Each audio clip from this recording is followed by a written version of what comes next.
ब्रह्मसूत्रम,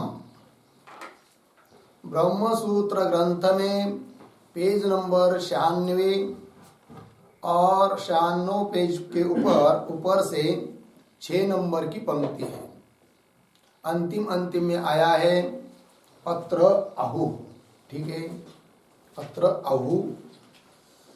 तो पंक्ति देखिए, अत्र आहु देहादि व्यतिरिक्तस्य आत्मनः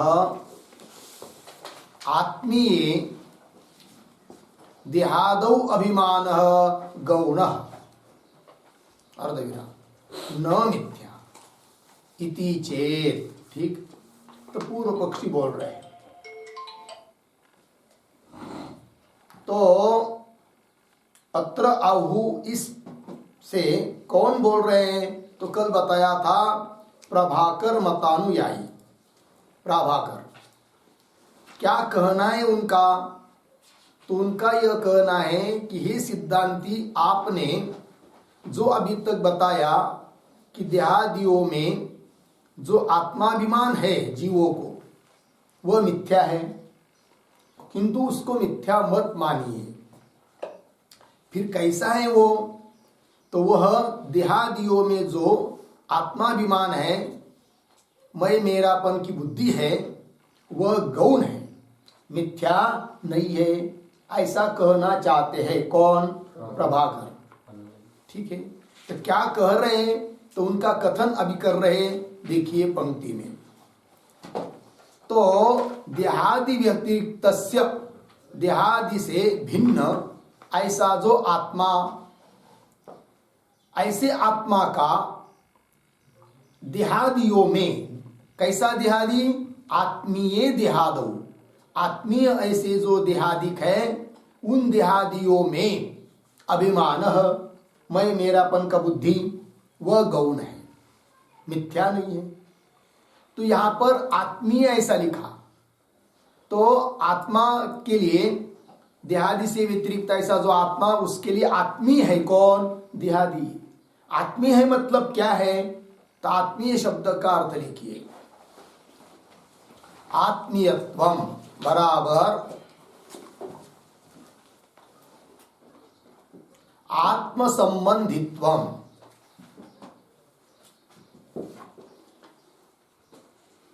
आत्मीयत्वम बराबर आत्मसंबंधित्वम। तच्च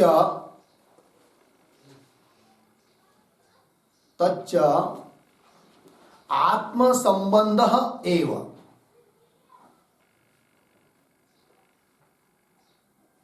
आत्मसंबंधः एव पूर्ण विराम। स च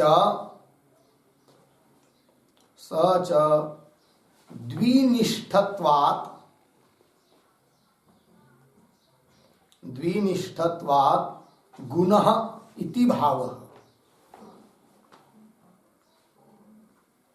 गुणः इति भावः।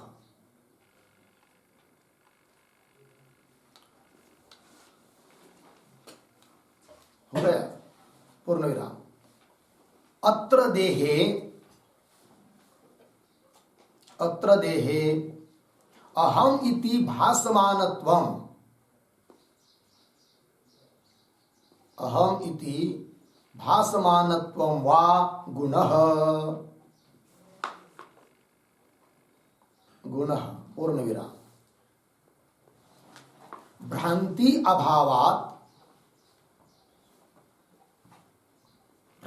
अभावात् देह संबंधादिकं सत्यम।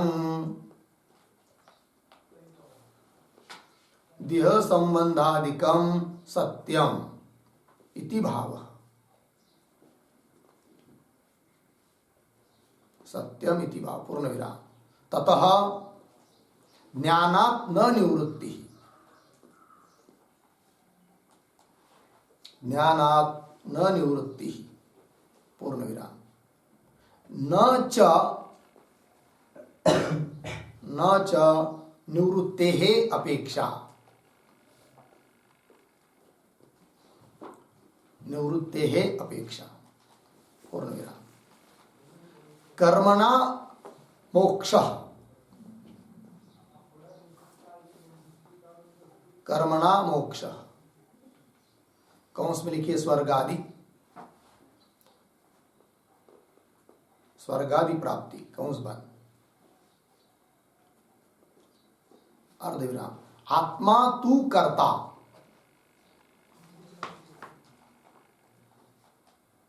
आत्मा तू कर्ता, तस्य प्रतिपादकः वेदः,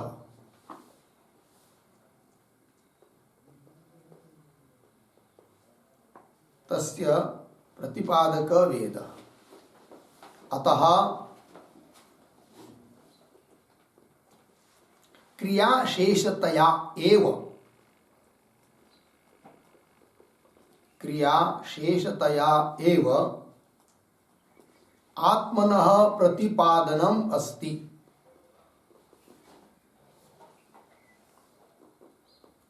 आत्मनः प्रतिपादनम् अस्ति, पूर्णविराम। न स्वातंत्र्येण,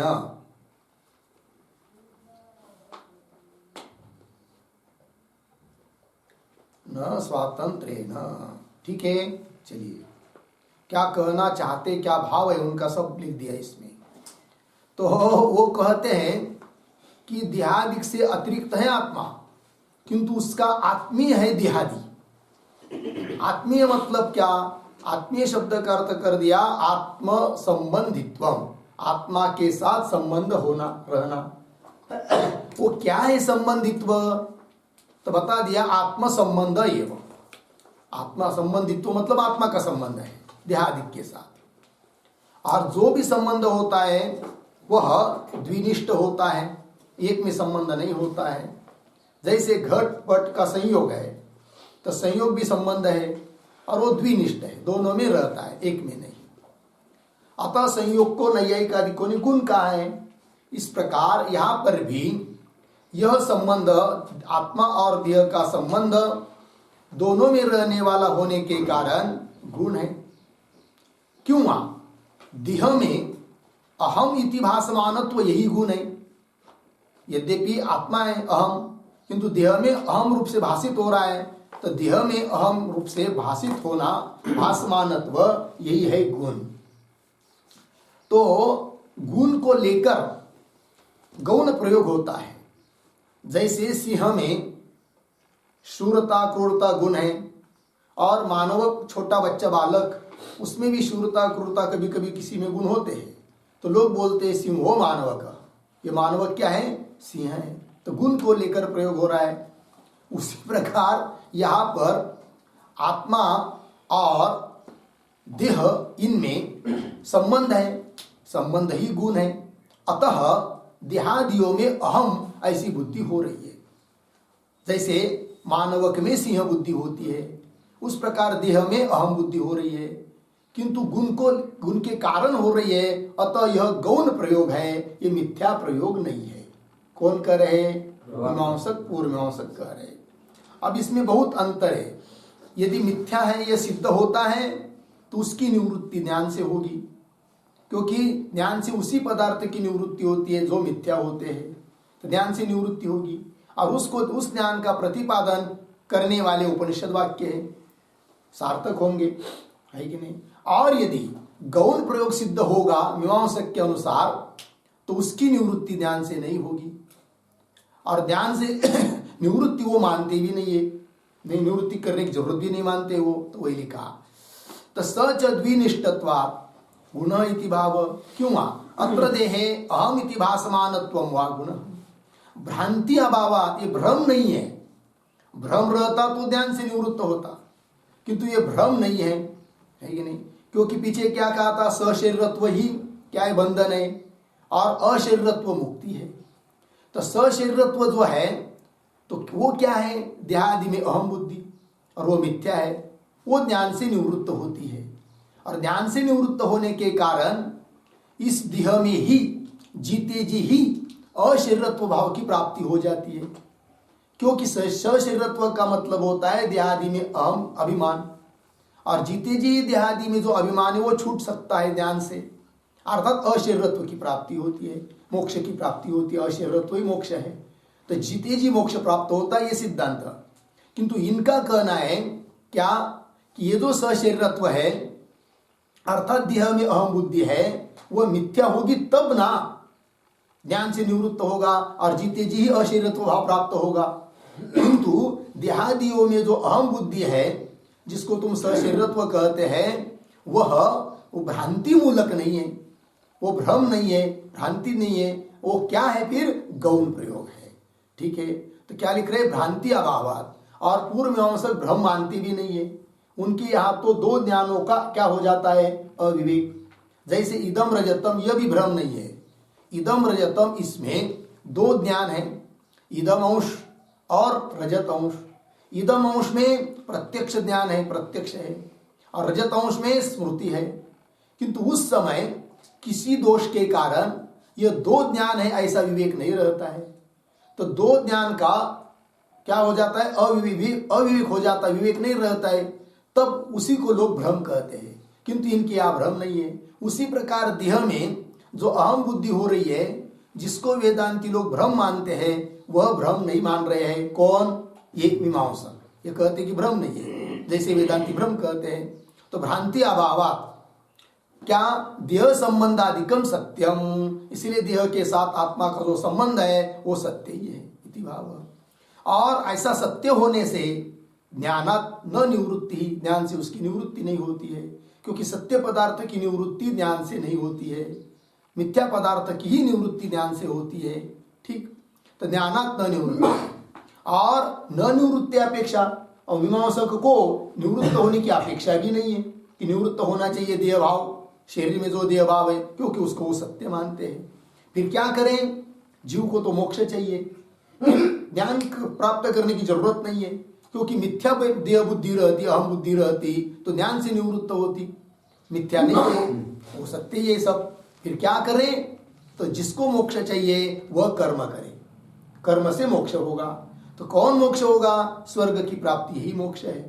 ठीक है, और उस स्वर्ग रूप मोक्ष को प्राप्त करने के लिए जो कर्म किया जाता है उस कर्म यज्ञादि कर्म, उस यज्ञादि कर्मों का करता है कौन? आत्मा। और उस आत्मा का प्रतिपादन कर रहा है कौन? उपनिषदादि वेद। अर्थात क्रिया का शेष रूप से ही प्रतिपादन हो रहा है, किसका? आत्मा का, न कि स्वतंत्र रूप से।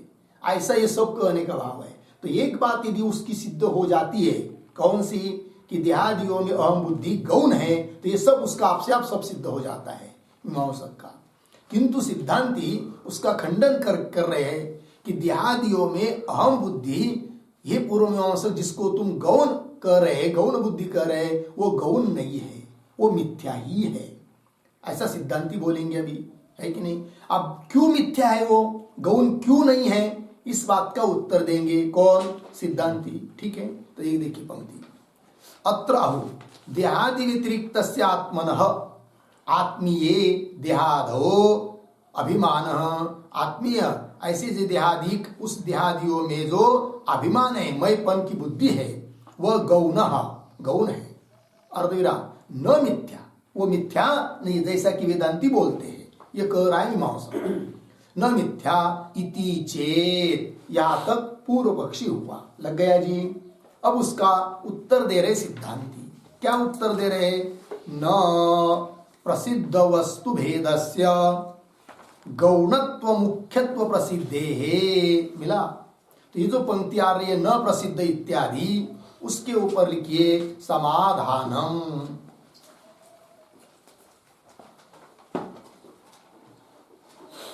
समाधानम उत्तर दे रहे हैं। और न प्रसिद्ध इत्यादि जो पंक्ति आ रही है समाधान की, उसके पूर्व में अवतरणिका के रूप में एक छोटा वाक्य, भेद ज्ञानाभावात, भेद ज्ञानाभावात देहादौ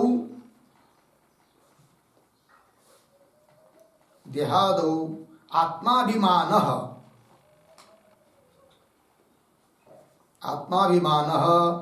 न गौणः न गौण इति आह न इति।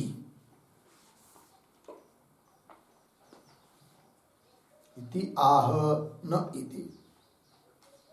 ठीक है, देखो भाई, तो सिद्धांती जो उत्तर दे रहे हैं, कौन सी बात मन में रखकर उत्तर दिया जा रहा है, तो बताया। तो भेद ज्ञानाभावात, भेद ज्ञान न होने से, अर्थात जिसको बुद्धि हो रही है, देह में अहम बुद्धि हो रही है, उसको भेद ज्ञान नहीं है, इसलिए वह गौण प्रयोग नहीं है। अर्थात जहां गौण प्रयोग होता है वहां भेद बुद्धि रहना आवश्यक होता है। वो कैसे, उदाहरण से समझाएंगे। तो भेद ज्ञानाभावाद्यादो आत्माभिमान, देहादियों में जो आत्माभिमान है वह गौण नहीं है। क्यों, हेतु क्या, भेद ज्ञानाभावात, भेद ज्ञान न होने से। अब देखिए, इति चेत न, ऐसा मत बोलो, करे। क्यों, तो करे प्रसिद्ध वस्तु भेदस्य गौण मुख्यत्व प्रसिद्धे है, संग्रह ग्रंथ है, अर्थात व्याख्या है, फिर उसकी ही व्याख्या यस्य ही आगे की पंक्ति से होगी। तो क्या बात है, तो देखो भाई, पहले समझ लेंगे। प्रसिद्ध वस्तु भेदस्य, प्रसिद्ध अर्थात ज्ञात, जिसको वस्तु के भेद का ज्ञान है, ऐसे पुरुष को ही, क्या जी, प्रसिद्ध वस्तु भेदस्य पुरुषस्य, जिसको भेद लिखा देंगे बाद में, जिसको भेद ज्ञान है उसी में ज्ञान है। कौन सा, गौणत्व मुख्यत्व प्रसिद्ध है। गौण बुद्धि और मुख्य बुद्धि, यह ज्ञान, इस ज्ञान का आश्रय वही होता है कि जिसमें भेद बुद्धि है। जिसमें भेद बुद्धि नहीं है उसमें वह गौण ज्ञान का और मुख्य इस ज्ञान का आश्रय होता नहीं है। कैसे, देखो भाई, जैसे कोई व्यक्ति मानवक में सिंह शब्द का प्रयोग कर रहा है, सिंहो मानवक, वह प्रयोग करने वाला वो है कि जिसको ये पता है कि ये मानव बालक है, ये सचमुच सिंह नहीं है। और सिंह तो अलग होता है, जंगल में रहने वाला होता है, वो दो अलग है। ऐसा ज्ञान जिसको है, ऐसे ज्ञान वाले को, भेद ज्ञान वाले को जब मानवक में सिंह बुद्धि हो रही है तब वो गौण बुद्धि है। किंतु जिसको इस प्रकार का भेद ज्ञान नहीं है, उसको होने वाली बुद्धि वो गौण बुद्धि नहीं होती है। तो जो देह में अहम बुद्धि ऐसा व्यवहार कर रहा है, अभिमान धारण कर रहा है, उसको सचमुच पता ही नहीं, भले समझ रहा है ऊपर ऊपर से कि आत्मा देह से भिन्न होता है, किंतु वस्तुतः वो जानता नहीं है, देह को लेकर ही सब प्रयोग कर रहा है। अतः उसका वो प्रयोग गौण नहीं है, इस बात को बताना। तो इस बात को बताने के लिए अब ये जो पंक्ति आई, ये प्रसिद्ध वस्तु भेदस्य गौणत्व मुख्यत्व प्रसिद्ध है, इसके ऊपर एक टिप्पणी लिखेंगे। हाँ, तो पहला जो पद है कि नहीं, उसका अर्थ बताते। प्रसिद्ध वस्तु भेद से पद आया है मूल में, तो लिखते हैं प्रसिद्ध, प्रसिद्ध बराबर ज्ञात, ज्ञात। आगे वस्तुनो भेद, वस्तुनो भेद येन, येन सह प्रसिद्ध वस्तु भेद पुरुषः, प्रसिद्ध वस्तु भेद पुरुषः, अर्धविराम, तस्य, तस्य प्रसिद्ध वस्तु भेदस्य पुरुषस्य,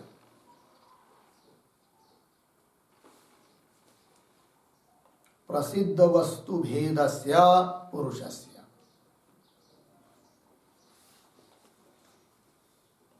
हो गया पूर्ण विराम। आगे दूसरा पद आया है मूल भाष्य में, गौणत्व मुख्यत्व प्रसिद्धे, उसके बारे में आप लिखते हैं। गौणत्व मुख्यत्व प्रसिद्धे बराबर गौण मुख्य ज्ञानाश्रयत्व प्रसिद्धे, गौण मुख्य ज्ञानाश्रयत्व प्रसिद्धे इत्यर्थ। पूर्ण विराम। आगे अयम गौणः, अयम गौणः अर्धविराम, अयम मुख्यः, अयम मुख्यः इत्यादि ज्ञानाश्रयः, इत्यादि ज्ञानाश्रयः अर्धविराम, सह एव पुरुषः भवति, सह एव पुरुषः भवति यः यः गौण मुख्ययोः, गौण मुख्ययोः उभयोः वस्तुनोः, उभयोः वस्तुनोः कौंस में लिखिए यथा सिंह मानवकयोः, सिंह मानवकयोः कौंस बंद। आगे भेदम जानाति, भेदम जानाति पूर्ण विराम। आगे यह यह उभयोः वस्तुनोः, उभयोः वस्तुनोः भेदम न जानाति, भेदम न जानाति सह सह गौण मुख्य ज्ञानाश्रयः,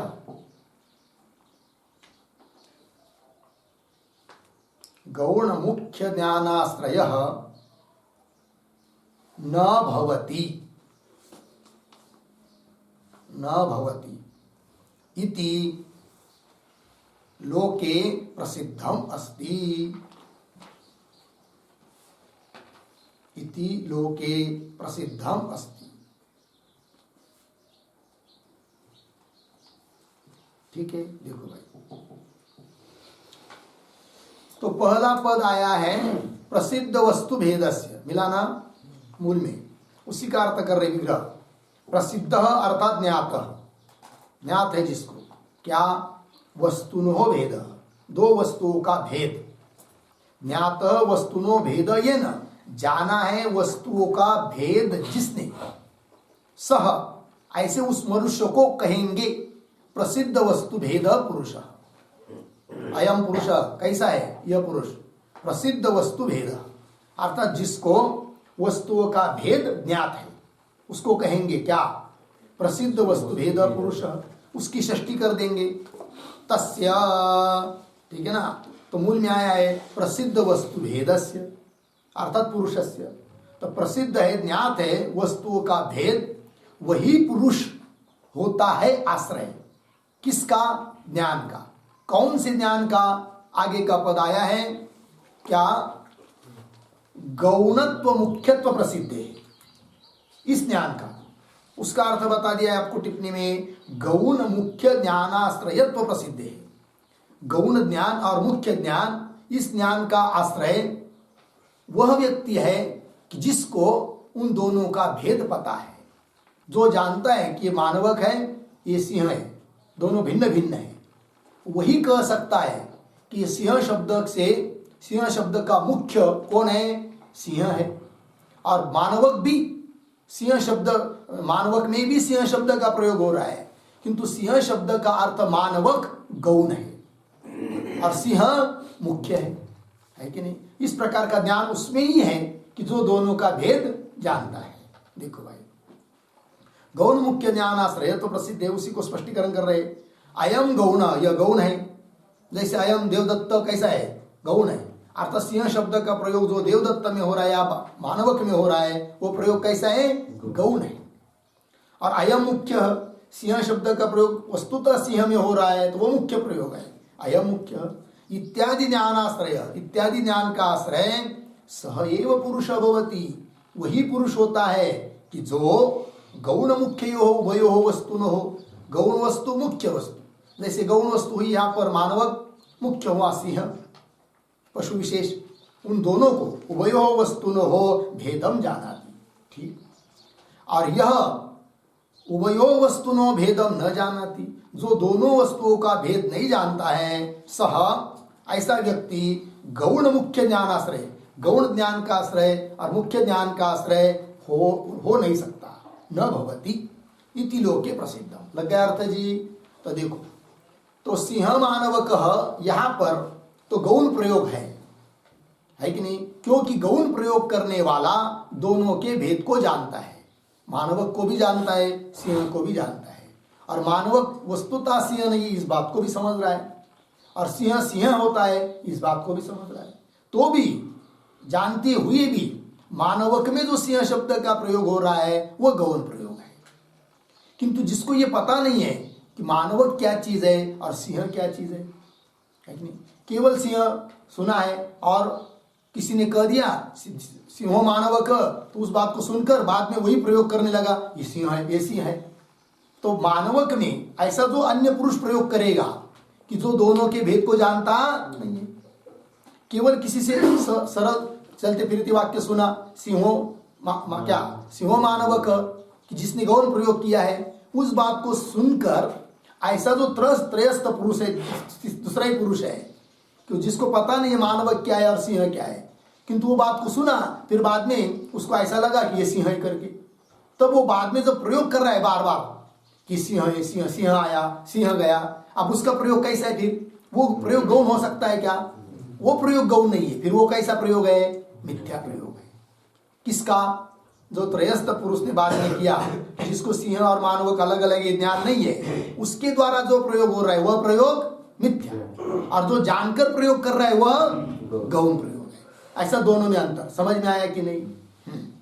तो आत्मा देह से अतिरिक्त है, ऐसा ऊपर ऊपर से जाना है तो भी वस्तुतः अनुभव नहीं है, देह को लेकर आत्मा प्रयोग हो रहा है। तो देह में जो अहम बुद्धि हो रही है वह प्रयोग गौण नहीं है, क्योंकि वस्तुतः देह से अतिरिक्त आत्मा को उसने जाना ही नहीं। शब्द से जानने से क्या हुआ? अनुभव से जाना ही नहीं है। अतः देह में जो लोगों को प्रयोग हो रहा है मैंपन का, वह गौण नहीं है, तो वो कैसा है? फिर मिथ्या ही है, ऐसा सिद्धांती कह रहे हैं। बात लगी? चलिए फिर मूल में भाष्य में आइए। प्रसिद्ध वस्तु भेदस्य गौण मुख्यत्व प्रसिद्धे है, लगा? आगे चलिए। यस्य ही मिला पंक्ति, तो यस्य इत्यादि पंक्ति के पहले लिखिए एक शब्द, लिखना मतलब पुस्तक में नहीं लिखना है, अवतरणिका के रूप में। संग्रह वाक्यम विवृणोति, ये संग्रह वाक्य हुआ अभी तक का। संग्रह वाक्य अर्थात व्याख्याय ग्रंथ, भाष्यकार की ही शैली है कि जो बात मुख्य कहनी वो पहले कह देते थोड़े शब्दों में, फिर उसी का विस्तार स्वयं करते हैं। तो यस्य के पहले क्या? संग्रह वाक्यम विवृणोति यस्य इति।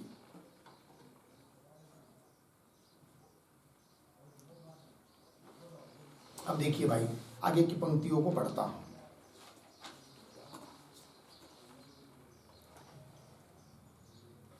ठीक है, चलिए। यस्य ही प्रसिद्ध वस्तु भेद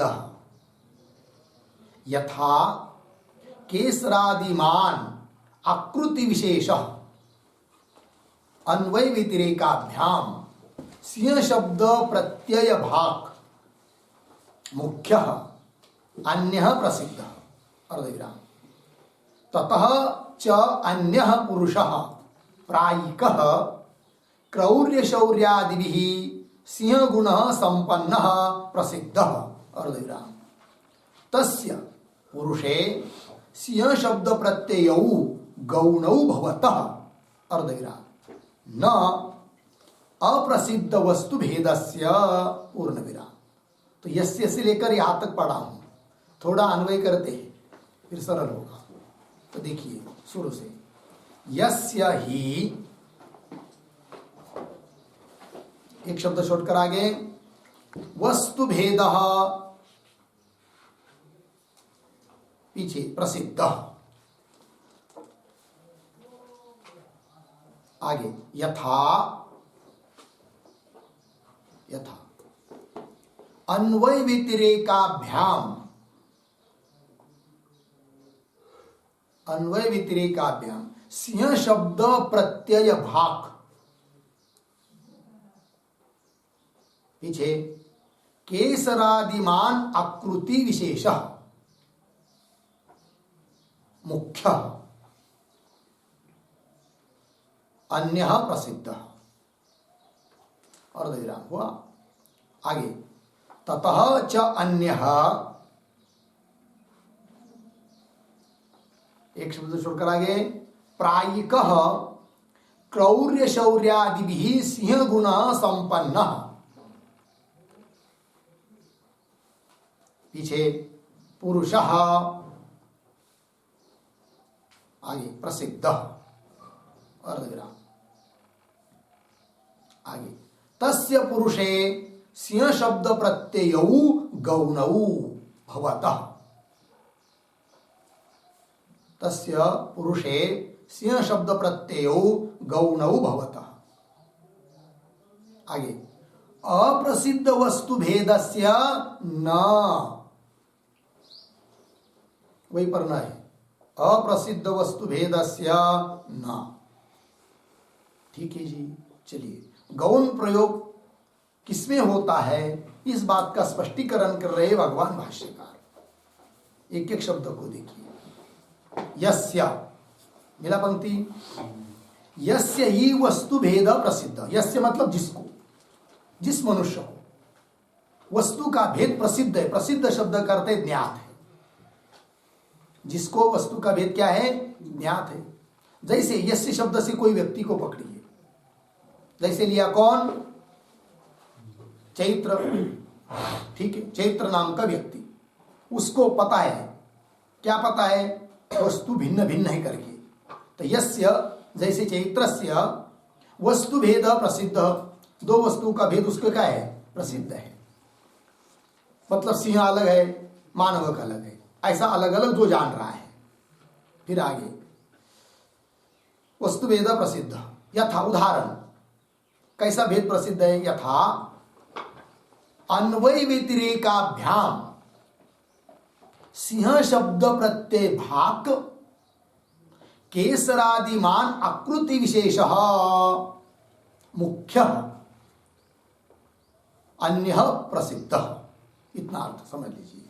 तो कैसा भेद प्रसिद्ध है वो बता रहे हैं कि जिस प्रकार यथा अन्वय व्यतिरेकाभ्याम है कि नहीं, अन्वय और व्यतिरेक के माध्यम से सिंह शब्द प्रत्यय भाग, सिंह यह शब्द और सिंह यह प्रत्यय, प्रत्यय कहते ज्ञान को, ठीक है ना, सिंह ऐसा शब्द और उस शब्द से उत्पन्न होने वाला शब्द बोध ज्ञान, ये दोनों भी, इन दोनों का विषय कौन है भाई, तो वह है केसरादिमान आकृति विशेष।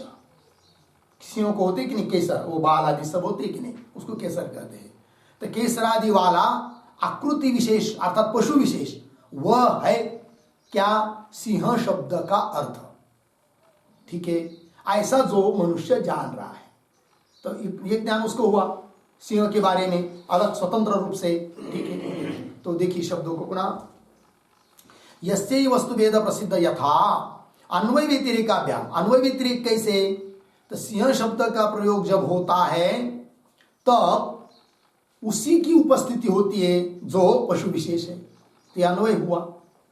सिंह शब्द प्रयोग सती प्रयोग होने पर उस आकृति विशेष की उपस्थिति अन्वय, और सिंह शब्द का प्रयोग नहीं होता है कि नहीं, तो उस पशु विशेष की स्मरण भी नहीं होता है, उसका ध्यान नहीं होता है, ये व्यतिरेक हुआ। तो अन्वय व्यतिरेक से जैसे घट ये सुना तो तुरंत बुद्धि में कंबुग्रीवादिमान वस्तु की उपस्थिति होती है, न कि पट की उपस्थिति, पट की उपस्थिति नहीं होती है। और घट शब्द का प्रयोग नहीं है तो कंबुग्रीवादिमान वस्तु की उपस्थिति नहीं हो रही है। इससे पता होता है कि घट शब्द का अर्थ कंबुग्रीवादिमान वस्तु है। कैसे जाना, अन्वय व्यतिरेक से। उसी प्रकार देखो भाई, यथा अन्वय व्यतिरेकाभ्याम, अन्वय व्यतिरेक के माध्यम से सिंह शब्द प्रत्यय भाग, भाग मतलब पात्र योग्य, सिंह शब्द का प्रयोग करने योग्य, और सिंह इस ज्ञान का विषय, कौन है? पशु विशेष है, ऐसा जो जानता है, अर्थात जिसको स्वतंत्र रूप से ज्ञान है अलग अलग, किसी में अलग होता है, मानव का अलग होता है, उसी में गौण प्रयोग, वही गौण प्रयोग कर सकता है, ये कहना। देखिए भाई, तो अन्वय व्यतिरेकाभ्याम सिंह शब्द प्रत्यय भाग, सिंह शब्द और सिंह इस ज्ञान का जो विषय है, भाग कौन? केसरादि, ये ना, केसरादिमान, केसरादि को से युक्त आकृति विशेष है कि नहीं, एक विशेष प्रकार की आकृति, पशु विशेष, वह क्या है? मुख्य, मतलब सिंह शब्द का और सिंह इस ज्ञान का वो मुख्य है, शक्यार्थ है, मुख्य है। वो अन्य प्रसिद्ध, अन्य मतलब पुरुष से अन्य प्रसिद्ध है, प्रसिद्ध अर्थात ज्ञात है कि पुरुष जो मानवक है उससे अन्य है, और ये सिंह पशु है, और ये पशु ही सिंह शब्द और सिंह ज्ञान का मुख्य अर्थ है, इस बात का जिसको ज्ञान है, एक ज्ञान हुआ। आगे चलिए, ततः च अन्यः मिला, ततः, ततः हाँ, ततः मतलब सिंहात है कि नहीं, मुख्यात सिंहात, ततः शब्द का अर्थ, ततः शब्द का अर्थ क्या होगा? मुख्यात सिंहात, मुख्य शब्द का प्रयोग होता है सिंह में, उससे भिन्न, तो मुख्यात सिंहात। अन्य मिला पंक्ति, अन्य मतलब भिन्न, कौन, किससे, ये सब बता रहे। देखिए मूल की पंक्ति, ततः च अन्यः कैसा? प्रायिकः क्रौर्य शौर्यादि सिंह गुण संपन्न पुरुष, मिला, उस सिंह से भिन्न, प्रायिकः, प्रायिक शब्द करते प्रायः, प्रायिक मतलब प्रायः, अधिकतर, बहुत करुण, बहुत करके, ऐसे बोलते ना हम लोग, अधिक अंश। देखो भाई, ततः च अन्य प्रायिकः, प्रायः अधिक अंश, अधिक से, क्रौर्य शौर्यादि सिंह गुण संपन्न पुरुष, अन्वय के अनुसार पुरुष आएगा ना, तो क्रूरता शूरता इत्यादि जो सिंह के गुण हैं, उस सिंह गुणों से संपन्न, संपन्न मतलब युक्त, कौन? पुरुष। कौन पुरुष? तो पुरुष शब्द से यहां मानवक लीजिए समझने के लिए, है कि नहीं, कोई भी पुरुष हो सकता है जिसमें शब्द, जिसमें सिंह शब्द का प्रयोग हो रहा है, तो यहां पर उदाहरण में हम लोग लेंगे मानवक। तो ततः च अन्यः प्रायिक क्रौर्य शौर्यादि सिंह गुण संपन्न पुरुष प्रसिद्ध, प्रसिद्ध मतलब ज्ञात है, इस बात का ज्ञान जिसको है, मतलब पहला ज्ञान बताया किसका? कि सिंह शब्द का प्रयोग सिंह में हो रहा है, सिंह शब्द को मुख्य अर्थ है, ये ज्ञान जिसको है। अब उस सिंह से भिन्न होता है कौन? मानवक, कि जिसमें अधिकतर शूरता क्रूरता इत्यादि सिंह गुण होते हैं, सिंह गुण है, ऐसा है वो कौन? मानवक। तो मानवक मतलब उसका ज्ञान अलग से है, सिंह का ज्ञान अलग से है, दोनों के भेद को जान रहा है, ऐसा तो चैत्र। लग गए पंक्ति? देखो भाई, तो पुरुष शब्द से मानवक, ठीक है, उदाहरण में तो प्रसिद्ध अर्थात ज्ञात लिखा ना, पुरुष शब्द के ऊपर लिख के रख सकते, उदाहरण में मानवक प्रसिद्ध। आगे चलिए, तस्य पुरुषे, तस्य, तस्य पद आया, तो यस्य पद से जो लिया था हमने वाक्य के आरंभ में, वही लेंगे तस्य शब्द से। तो यस्य पद से कौन लिया था उदाहरण में? हाँ, चैत्र, है कि नहीं? तो जो वाक्य का आरंभ हुआ है कि नहीं यस्य, उसके माथे पे लिख के लिखिए चैत्र, और इस तस्य के ऊपर भी लिखिए चैत्र, मतलब उदाहरण में, अर्थात दोनों का अर्थ एक ही लेना है। तो देखो भाई, तस्य चैत्रस्य क्या? पुरुषे सिंह शब्द प्रत्यय, तो पुरुषे पद आया, तो पुरुषे के ऊपर लिखिए मानवके, तस्य पुरुषे में कौन आएगा? मानवके। सिंह शब्द प्रत्यय गौण, चैत्र के द्वारा किया गया जो प्रयोग पुरुष में अर्थात मानवक में सिंह शब्द का प्रयोग, वो गौण है, ठीक है।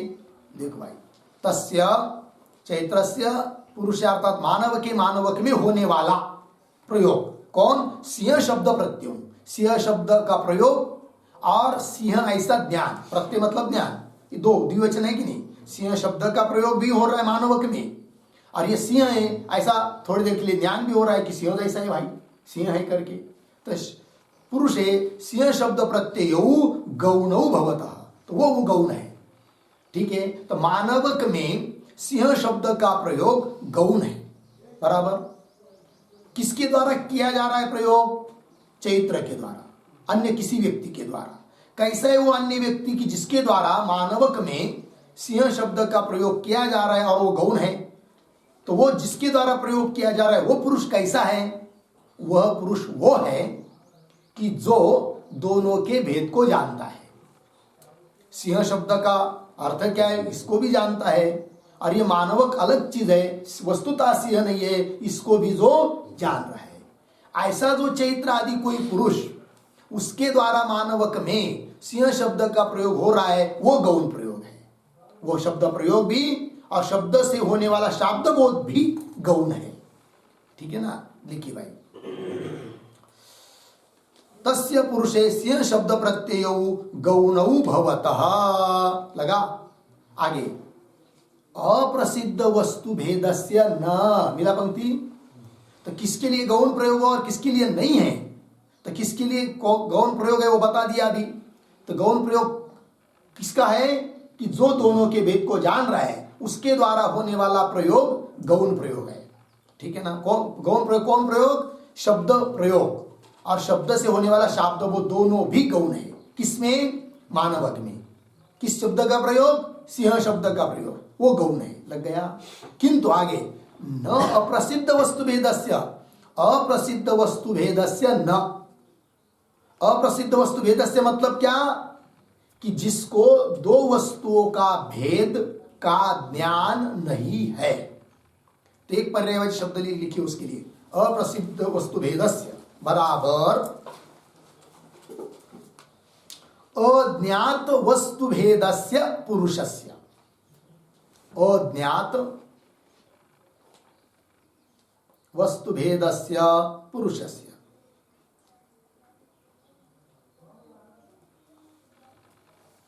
मतलब जिसको ये दो वस्तु भिन्न भिन्न है ऐसा ज्ञान नहीं है। ठीक है ना?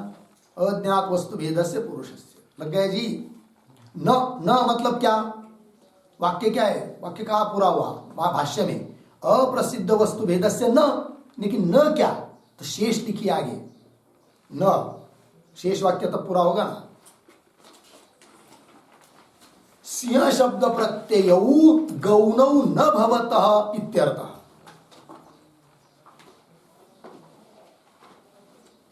सिंह शब्द प्रत्ययौ गौणौ न भवतः इत्यर्थः।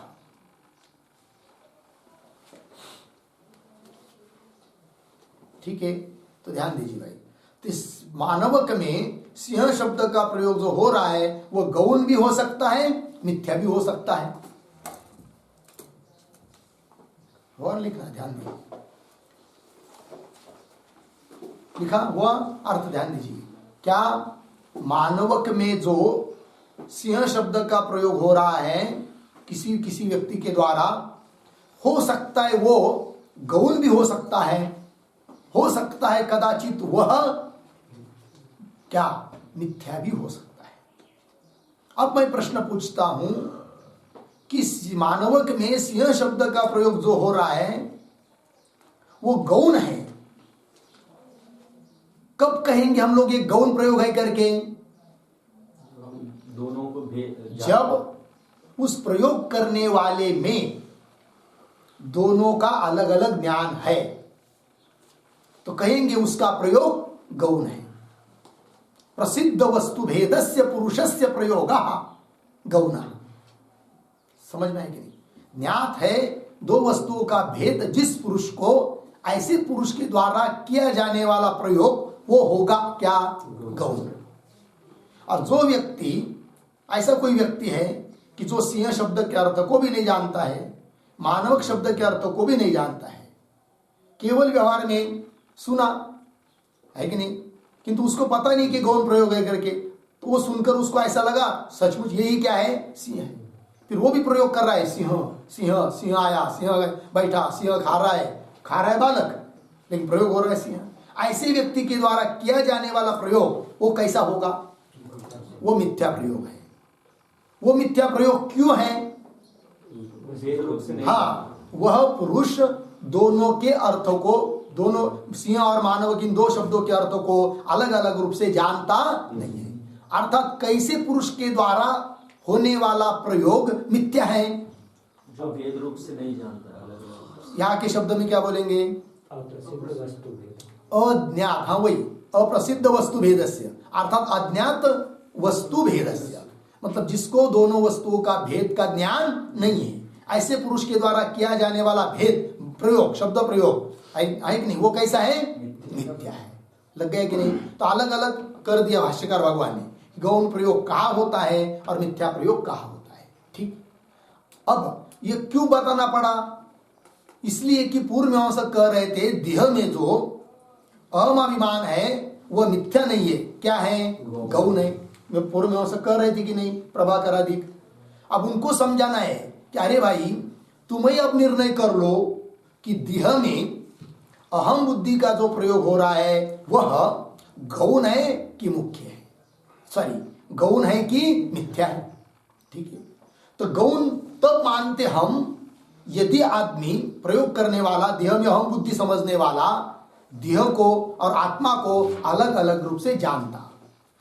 ठीक है, तो बोलेंगे कैसे नहीं जान रहा है, शास्त्र से हम जान रहे हैं कि आत्मा अलग होता है देह से करके, और लोग भी व्यवहार में समझते हैं क्या, अरे भाई देह मरता है आत्मा थोड़ी मरता है, ऐसा बोलते कि नहीं लोग, इसका मतलब देह से भिन्न है आत्मा, ऐसा तो जान नहीं रहे हैं, तब उनका प्रयोग गौण होना चाहिए।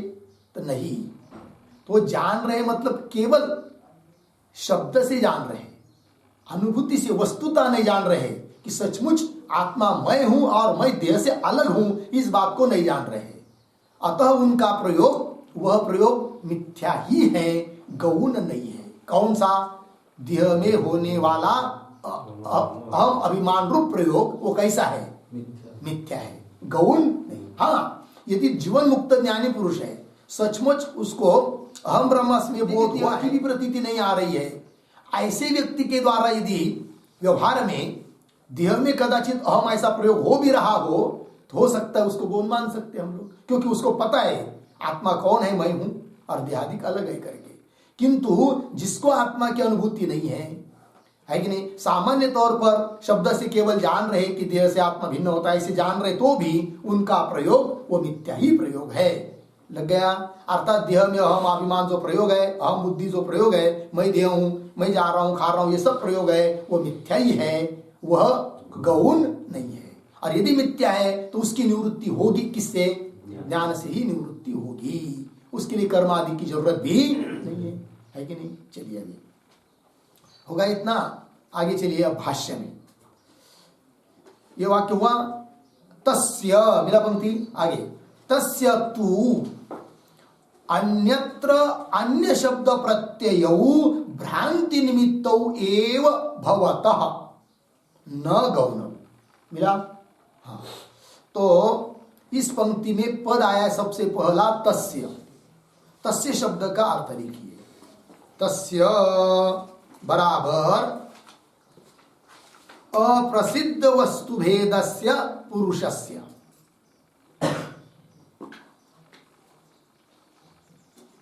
अप्रसिद्ध वस्तु भेदस्य पुरुषस्य बराबर भेद ज्ञान शून्यस्य पुंसः।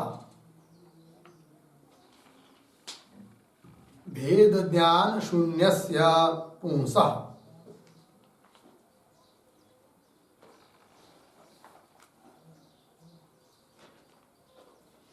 ठीक है, देखो भाई, मतलब जिसको भेद ज्ञान नहीं है, अप्रसिद्ध वस्तु भेदस्य, दो अलग अलग ऐसा भेद ज्ञान जिसको नहीं है, तस्य तु अन्यत्र अन्य शब्द प्रत्यय, अन्य जगह अन्य शब्द का प्रयोग कर रहा है, तो वह उसका प्रयोग भ्रांति निमित्त एव भवतः, भ्रांति निमित्त से ही है। जैसे उदाहरण देखिए, शुक्ति और रजत, जिस समय शुक्ति के ऊपर रजत की प्रतीति हो रही है, उस समय वो समझ रहा है क्या ये शुक्ति ही है करके, रजत नहीं करके?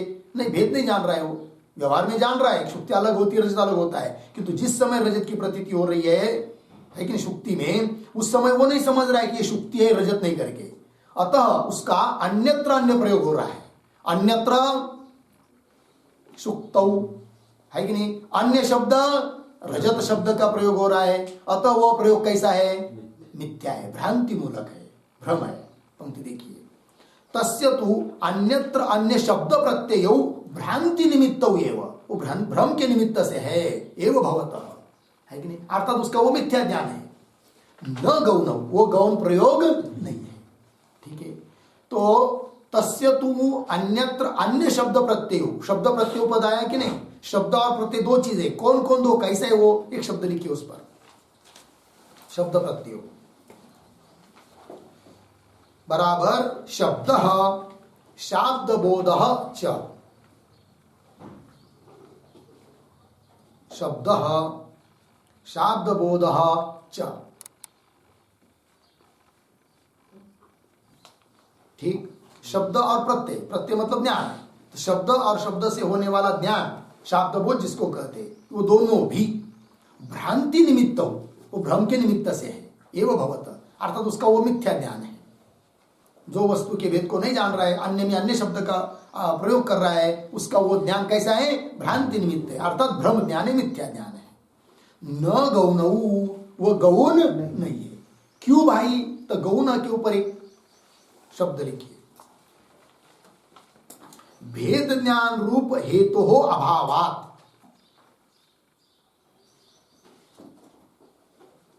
भेद ज्ञान रूप हेतु हो अभावात न गौणौ इत्यर्थः।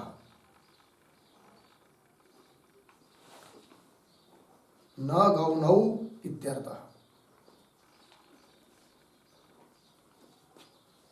भेद ज्ञान रूप हेतु अभावात न गौणौ इत्यर्थः। वो गौण प्रयोग किया क्यों है?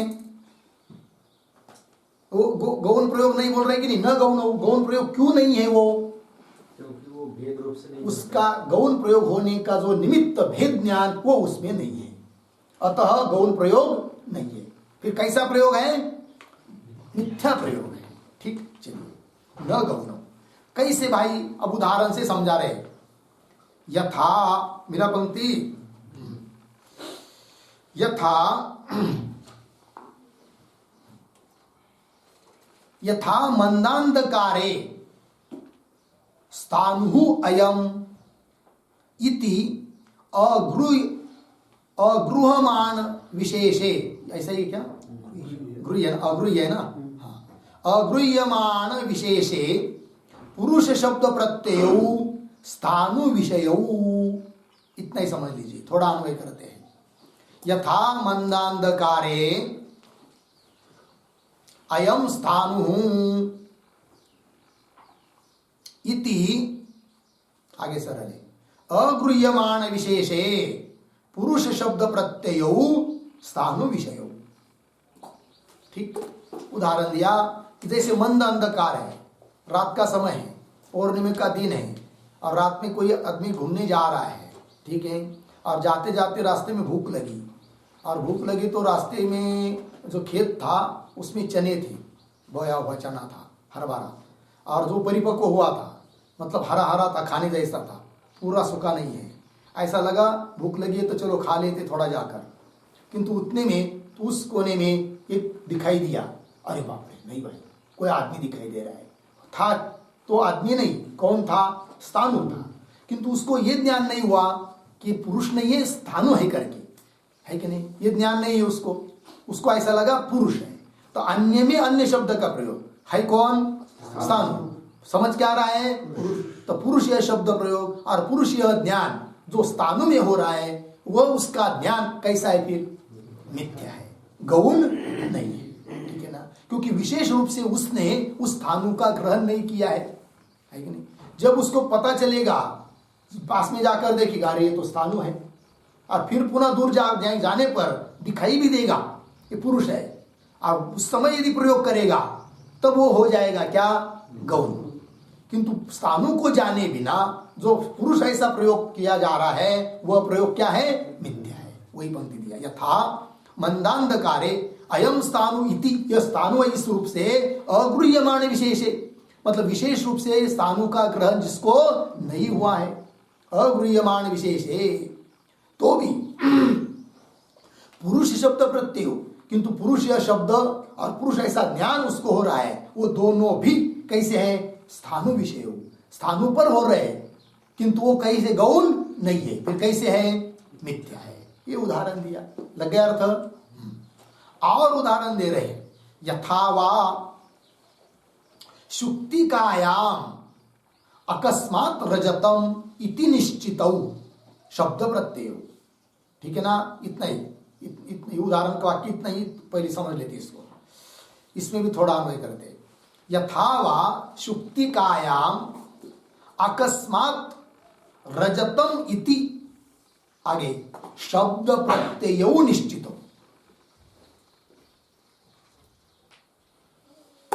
हो गया जी। चलो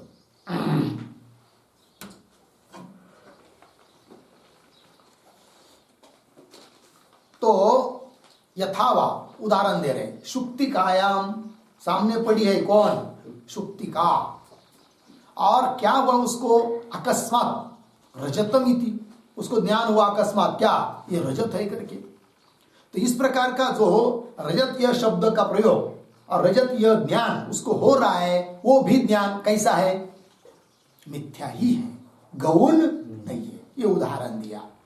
तो यहां पर शब्द आया है अकस्मात। ठीक है, अकस्मात मतलब क्या, अकस्मात शब्द का अर्थ लिखिए, अकस्मात बराबर अतर्कित, अतर्कित अदृष्टादिना संस्कारोद्बोधे सति, अदृष्टादिना संस्कारोद्बोधे, संस्कार उद्बोधे सति, संस्कार उद्बोधे सति इत्यर्थ। ठीक है,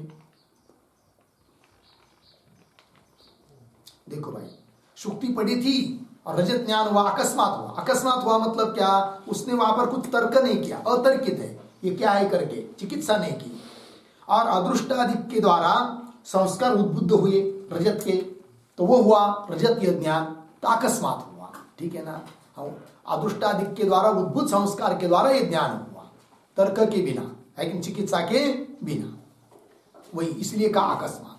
यथा शुक्तिकायाम अकस्मात रजतम इति शब्द प्रत्यय निश्चित, शब्द और शब्द से उत्पन्न होने वाला ज्ञान, शब्द बोध, ये उसका निश्चय हुआ क्या, कि यह रजत ही है करके। तो निश्चित ये पद आया है, निश्चित शब्द का अर्थ लिखिए, निश्चित बराबर विषय निश्चितत्व आपादकौ, निश्चित बराबर विषय निश्चितत्व आपादकौ इत्यर्थः।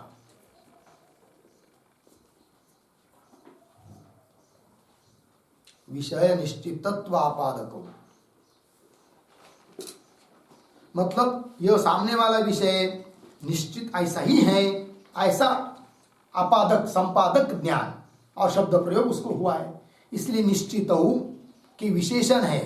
निश्चित ये विशेषण है किसका, शब्द प्रत्यय। कैसा उसका शब्द और प्रत्यय है, निश्चित, मतलब यह विषय निश्चित है, ऐसा बोलने, ऐसा वो शब्द प्रयोग है कि इदम रजतम। ठीक है ना जी, ये रजत है करके लग गया अर्थ। तो दो उदाहरण दिए भाई यहाँ पर, एक तो दिया स्थानु का जो उसका मंदांधकार में ज्ञान है, और एक दिया शुक्तिका में रजत का प्रयोग। ठीक है जी, दोनों प्रयोग मिथ्या है, क्योंकि उस समय वो जानता नहीं है प्रयोग करने वाला, या अलग अलग है करके शुक्ति ही करके विशेष रूप से जान नहीं रहे, अगृह्य विशेष ऐसा लिखा कि नहीं। हाँ, अब ये दो उदाहरण में क्या अंतर है तो थोड़ा समझ लीजिए। तो वो जो ऊपर वाला उदाहरण है मंदांधकारी इत्यादि, वह संशयजन्य प्रयोग है। थोड़ा सा संशय आया, स्थानु होगा या पुरुष होगा, तो संशय से जन्य जो प्रयोग है वह भी मिथ्या ही प्रयोग होता है। ठीक है, तब नीचे का उदाहरण जो दिया है वह उदाहरण है क्या कि भ्रांतिजन्य प्रयोग है। संशय से जन्य प्रयोग भी यदि मिथ्या है तो भ्रम ज्ञान से होने वाला प्रयोग कैसा मिथ्या नहीं रहेगा, अर्थात मिथ्या ही है, गौण नहीं हो सकता, ये कहना है। तो ये जो पंक्ति है ये यथावा श्रुतिकायाम, उसके अवतरणिका के रूप में एक वाक्य लिखिए।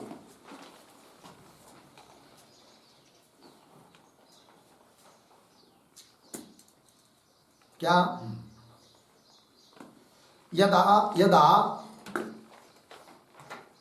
यदा संशयजन्ययोः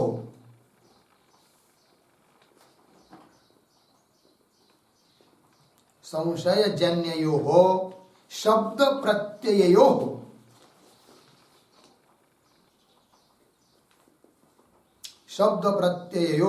न गौणत्वम्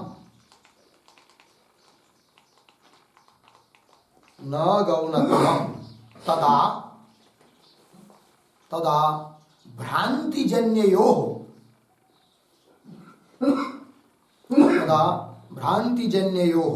कौंस में लिखिए भ्रांति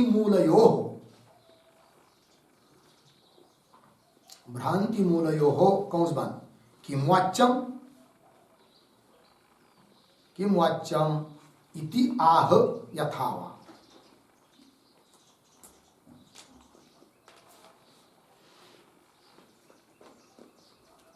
ठीक है, अर्थ देखिए भाई कि यदा जब संशयजन्य शब्द प्रत्यय, संशय से उत्पन्न होने वाले शब्द और प्रत्यय, शब्द और शब्दजन्य ज्ञान, ये दोनों गौण नहीं हो सकते, तो भ्रांति ज्ञान से, भ्रांति है मूल जिसका है कि नहीं, अर्थात भ्रांति ज्ञान से उत्पन्न जो शब्द और प्रत्यय है उनके बारे में क्या कहना है, अर्थात वो गौण हो ही नहीं सकता, वो तो मिथ्या ही है। लगा अर्थ यह बात। अर्थात ये ऊपर वाला जो उदाहरण है यथा मंदांधकारे, ये उदाहरण किसका है? हाँ, क्या है वो? हाँ, यथा मंदांधकारे इत्यादि जो प्रयोग हुआ है कि नहीं, वह प्रयोग हुआ है कैसा? संशयजन्य। तो चाहे तो उस पंक्ति की पूर्व में भी एक वाक्य लिखेंगे तो अच्छा ही है। यथा मंदांधकारे आया है कि नहीं, कैसे क्या लिखेंगे? संशयजन्य शब्द प्रत्यय उदाहरति, संशयजन्य शब्द प्रत्यय उदाहरति यथा मंदांधकारे इति।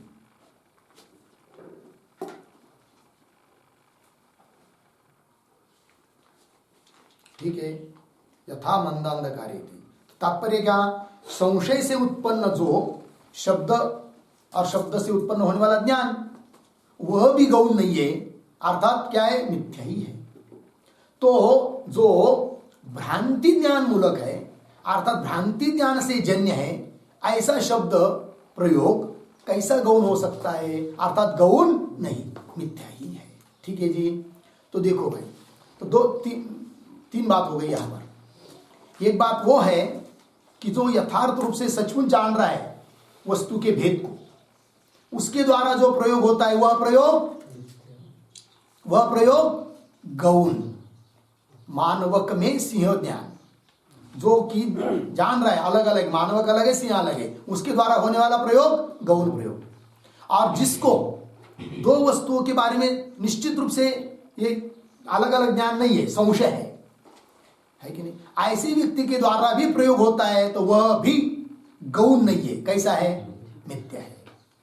और जिसका प्रयोग भ्रांति मूलक ही है, जो समझ ही नहीं रहा है, संशय भी नहीं अलग अलग है करके, ऐसे व्यक्ति के द्वारा किया जाने वाला प्रयोग, वह प्रयोग तो गौण कतई नहीं हो सकता, बिल्कुल नहीं हो सकता गौण, वो फिर मिथ्या ही प्रयोग है। अतः देहादियों में अहम प्रयोग और अहम यह ज्ञान जो लोगों को है वह प्रयोग गौण नहीं है, अपितु मिथ्या ही है। लग गया। और मिथ्या ये बात सिद्ध हो गई तो मिथ्या की निवृत्ति के लिए ज्ञान ही चाहिए, ठीक है कि नहीं? ज्ञान से मिथ्या की निवृत्ति होती है और उस ज्ञान का प्रतिपादन करने वाले उपनिषद शास्त्र है, ठीक है ना। अतः ब्रह्म का प्रतिपादन स्वतंत्र रूप से हो रहा है, इस सभी बातों की सिद्धि हो जाती है। लगा? चलिए मूल में भाष्य में संशय रूप ज्ञान में पूर्णतः मिथ्या हो सकता है। वो जो संशय हुआ, क्या अयम पुरुष है तो कौन? स्थान।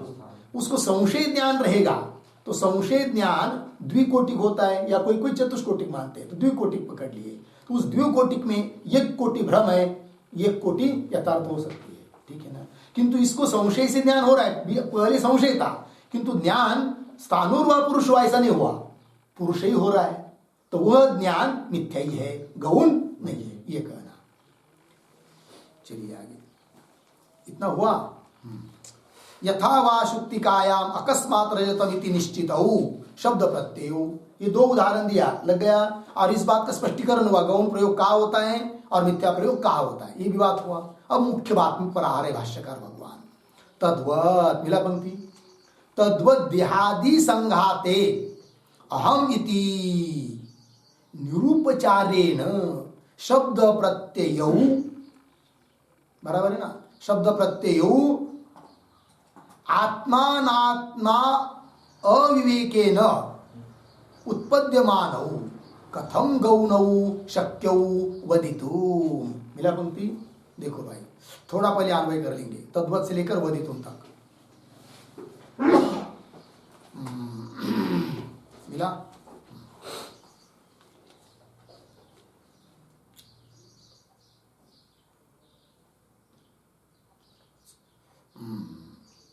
कहाँ तक? तो तद्वत इत्यादि से ना, तो आगे उत्पद्य मानव तक सरल है ये,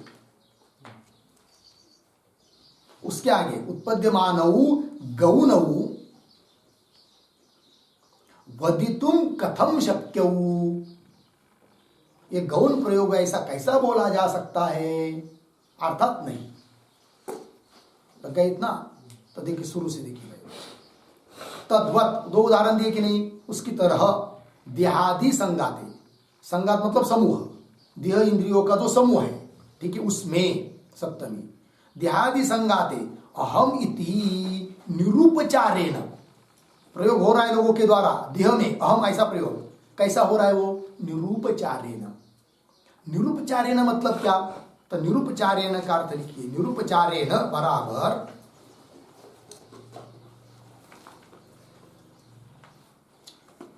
गुण ज्ञानम विना,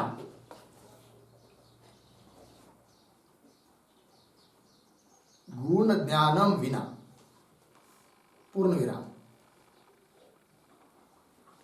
मुख्य रूपेण, पर्यायवाची शब्द, निरूपचारेण मतलब मुख्य रूपेण, बराबर प्रधान रूपेण,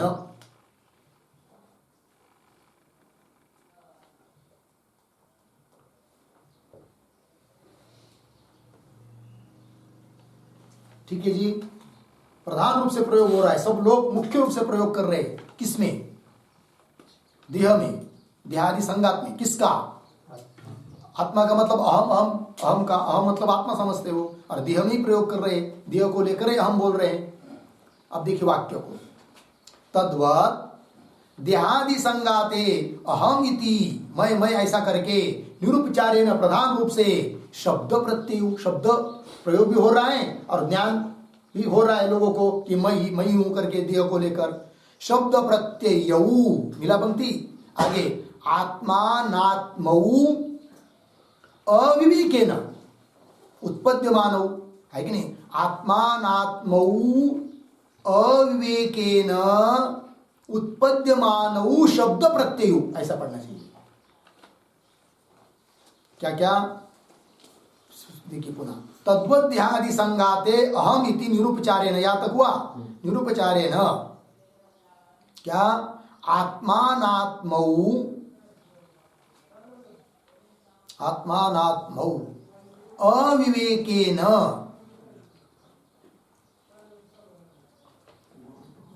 उत्पद्यमानौ शब्द प्रत्ययौ, शब्द प्रत्यय। फिर आगे गौणौ वदितुम कथम शक्यो। ठीक है जी, देखिए भाई, तो प्रधान रूप से देहादि संगात में लोग शब्द प्रयोग कर रहे हैं और ज्ञान भी समझ रहे हैं, शब्दबोध भी वही हो रहा है उन लोगों को, है कि नहीं? शब्द का प्रयोग भी कर रहे हैं और उस शब्द से शब्दबोध भी लोगों को वैसा ही हो रहा है कि देव आत्मा है करके, है कि नहीं? तो ऐसा प्रयोग कैसा हो रहा है? वो आत्मानात्मौ अविवेकेन। आत्मा कौन है, अनात्मा देहादि कौन है, कैसा है, इनका विवेक लोगों को नहीं है। अविवेकेन अर्थात दोनों का भेद ज्ञान नहीं है। यदि दोनों का भेद ज्ञान रहता तब प्रयोग होता, तब उस प्रयोग को हम मानते क्या, गौण। किंतु विवेक नहीं है, अविवेकेन। आत्मा अनात्मा अविवेक, दोनों का भेद ज्ञान नहीं है और उत्पन्न हो रहा है कौन, शब्द और प्रत्यय। उत्पद्यमानो शब्द प्रत्यय, लोगों को ध्यान हो रहा है ऐसा शब्द प्रयोग। कथम क्या, गौणौ वदितुम कथम शक्यम, ये गौण है, ये कैसा बोला जा सकता, अर्थात ये गौण है ऐसा कह नहीं सकते, ये बात है। तो ये आया कि नहीं, कथम शक्यो, उस पर एक लिखिए वाक्य।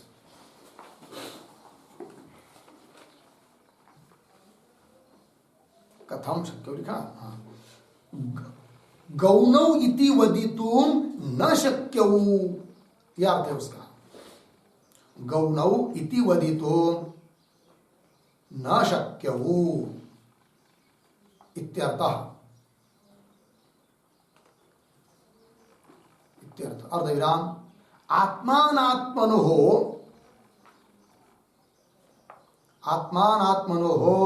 भेद ज्ञानाभावेन, भेद ज्ञानाभावेन हेतोः अभावात्, हेतोः अभावात् इति भावः।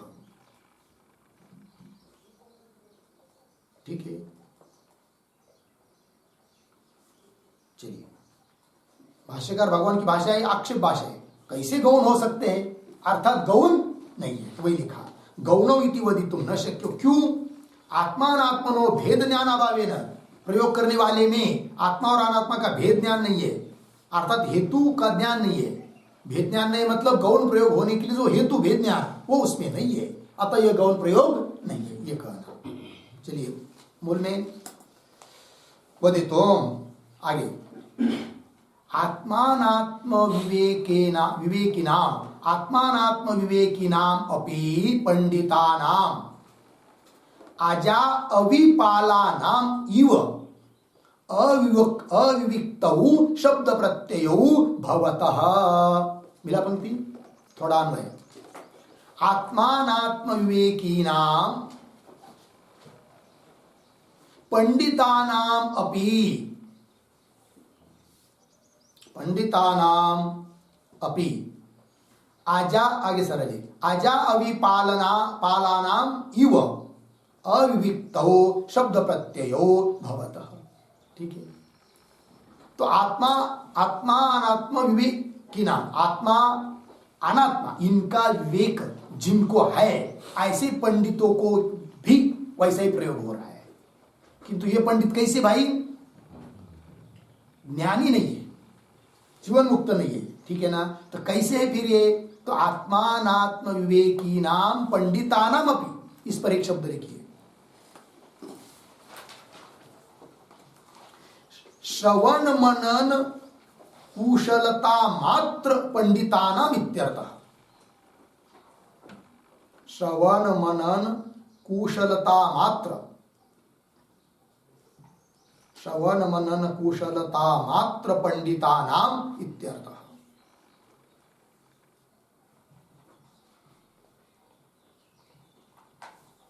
पंडितानाम इत्यर्थः पूर्ण विराम। अनुत्पन्न तत्व साक्षात्कारानाम इति यावत्, अनुत्पन्न तत्व साक्षात्कारानाम इति यावत्।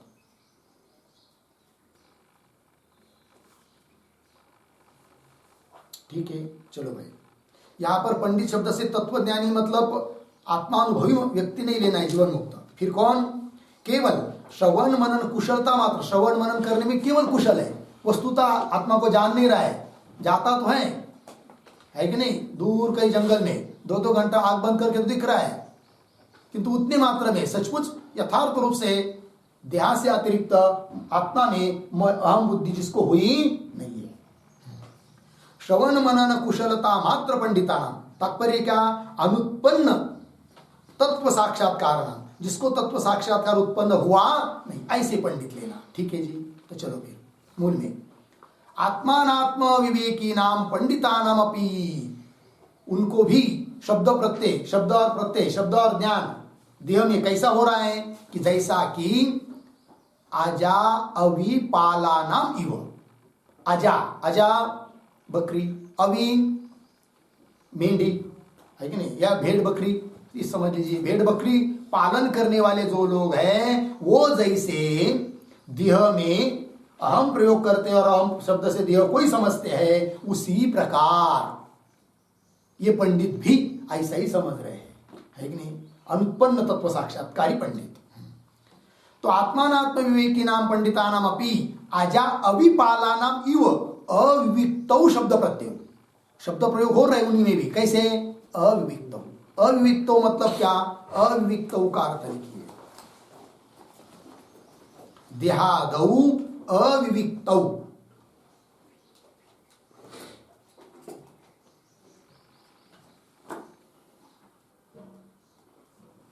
देहादौ अविविक्तौ बराबर आत्मानात्म अविवेकेन,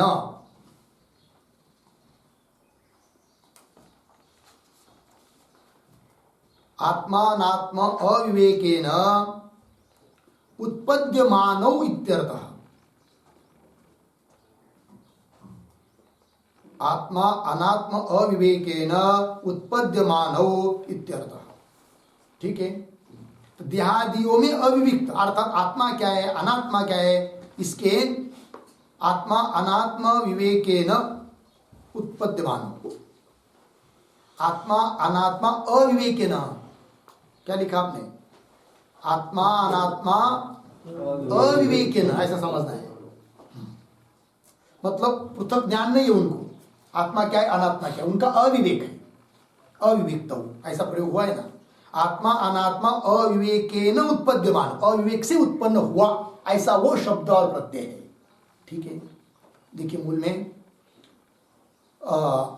अजा अविपाला नाम इव अविविक्त, अर्थात आत्मा और अनात्मा भिन्न भिन्न ऐसा ज्ञान उत्पन्न न होकर प्रयोग हो रहा है। शब्द प्रत्ययो भवत, अतः वो शब्द प्रत्यय, शब्द और प्रत्यय कैसा है? नित्य है, गौण नहीं है। ठीक है कि नहीं? गौण कब होता? जब आत्मा अनात्मा का विवेक पूर्वक प्रयोग होता तब, किंतु आत्मा अनात्मा का विवेक पूर्वक प्रयोग नहीं है, अतः उनका प्रयोग भी कैसा है? मिथ्या ही है। शब्द प्रत्यय होता लगा इतना। आगे तस्मात् देहादि व्यतिरिक्त आत्मा अस्तित्ववादी नाम देहादौ अहम प्रत्यय मिथ्या एव न गौना। गिरा पंक्ति। तस्मात् इसलिए देहादि व्यतिरिक्त आत्मा अस्तित्ववादी नाम, देह से अतिरिक्त आत्मा को जो समझते हैं मीमांसक आदि, है कि नहीं, या ऊपर कहे हुए पंडित की तरह, उनका भी देहादिकों में अहम प्रत्यय मिथ्या ही है, क्योंकि वो केवल शब्द मात्र पंडित है, वस्तुतः उत्पन्न ज्ञान उसको हुआ नहीं है। ऐसा तस्मात् देहादि व्यतिरिक्त आत्मा अस्तित्ववादी नाम, देह से अतिरिक्त आत्मा है ऐसे समझने वाले बोलने वाले लोग, उनका भी देहादिकों में जो अहम प्रत्यय हो रहा है वह मिथ्या एव न गौण। ठीक है ना जी। तस्मात् मिथ्या प्रत्यय निमित्तत्वात् सशरीरत्वस्य सिद्धम जीवत अपि विदुषः अशरीरत्व। मुख्य बात पर आया अभी। देखो भाई, अन्वय इस पंक्ति का अंतिम की पंक्ति का कैसा पढ़ता हूं, देखिए। तस्मात्, अंतिम की पंक्ति है ना, पुनः एक बार सरल पढ़ता हूं, बाद में आने। तस्मात् मिथ्या प्रत्यय निमित्तत्वात् सशरीरत्वस्य सिद्धम जीवत अपि विदुषः अशरीरत्व। इसका अन्वय देखिए। तस्मात् सशरीरत्वस्य, बीच में मिथ्या प्रत्यय निमित्तत्वात्, मिथ्या प्रत्यय निमित्तत्वात् विदुषः पीछे जीवतः अपि अशरीरत्वं सिद्धम,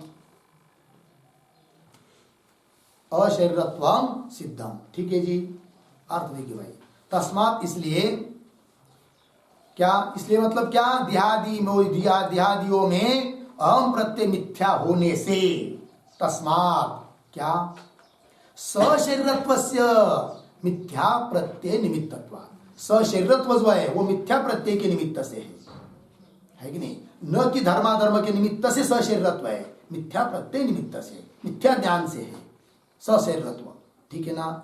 हाँ, देहादियों में जो अहम बुद्धि है कि नहीं, तो वो है मिथ्या प्रत्यय, और उसके कारण माना जाता है यह आत्मा सशरीर है, शरीर से युक्त है करके, अर्थात बंधन से युक्त है, जीव दशा है। ठीक है ना। और मिथ्या प्रत्यय जब ज्ञान से हट जाएगा, तत्व ज्ञान हुआ, देहमय नहीं हुई बात पता चली, तो मिथ्या प्रत्यय हट गया। तो मिथ्या प्रत्यय जब निवृत्त हो जाता है तब उसमें सशरीरत्व रहेगा क्या, नहीं, क्योंकि सशरीरत्व के लिए कारण कौन, मिथ्या प्रत्यय है। तो मिथ्या प्रत्यय है तो सशरीरत्व है, और मिथ्या प्रत्यय ज्ञान से नष्ट होता है तो सशरीरत्व नहीं रहेगा। सशरीरत्व नहीं रहेगा मतलब अशरीरत्व होगा, और अशरीरत्व मतलब मोक्ष स्थिति है कि नहीं। तो जीते जी ही मोक्ष प्राप्त हो जाता है, यह जो बात पीछे कही थी वो सिद्ध ही है। पूर्व पक्ष ने कहा था कि नहीं, जीते जी अशरीरत्व कैसा होगा, तो जीते जी ही ये शरीर रहते हुए भी अशरीरत्व हो जाता है, जीते जी मोक्ष प्राप्त होता है, क्योंकि बंधन है सशरीरत्व और वह है मिथ्या प्रत्यय से, और ज्ञान होने से मिथ्या प्रत्यय निवृत्त हुआ तो सशरीरत्व की निवृत्ति होती है, अर्थात अशरीरत्व आ जाता है कि नहीं। शरीर में तादात में नहीं रहा, शरीर में मई बुद्धि नहीं रही, तो वही अशरीरत्व है, और वही आत्मभाव है, वही मोक्ष है। तो वो जीवित जीते जी मोक्ष है, ये बात की सिद्धि हो गई। पंक्ति देखिए, तस्मात् सशरीरत्वस्य मिथ्या प्रत्यय निमित्तत्व, सशरीरत्व जो है वो मिथ्या प्रत्यय के निमित्त से है। इसलिए पंचमी, इसलिए विदुषः विद्वान को, ज्ञानी को, जीवतः भी, जीते जी भी अशरीरत्वं सिद्धम, जीते जी भी उसको मोक्ष की सिद्धि हो जाती है कि नहीं, अशरीरत्व भाव आ जाता है, इस बात की सिद्धि हुई। अब इसके लिए श्रुति का प्रमाण देना है, वो दे रहे आगे भगवान भाष्यकार, किंतु उसका विचार हम लोग कल करेंगे। ओम पूर्णमदः पूर्णमिदं पूर्णात् पूर्णमुदच्यते पूर्णस्य पूर्णमादाय पूर्णमेवावशिष्यते। ओम शांति शांति शांति।